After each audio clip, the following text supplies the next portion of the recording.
در دنیای امروز پول جزئی از زندگی است.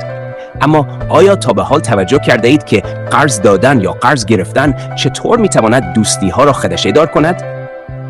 حضرت علی رضی الله عنه قرنها پیش هشدار داد: القرض مقراض المحبه، یعنی قرض قیچی محبت است. چرا؟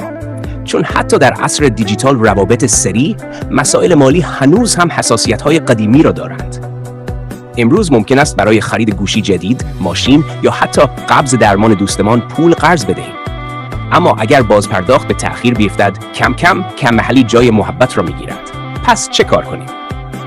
اگر قرض می‌دهید، با شفافیت و قانونمند رفتار کنید. اگر قرض می‌گیرید، تعهد را فراموش نکنید. و همیشه به یاد داشته باشید پول می‌آید و می‌رود، اما رابطه‌های اصیل نادرند. این آگاهی را با دیگران به اشتراک بگذارید.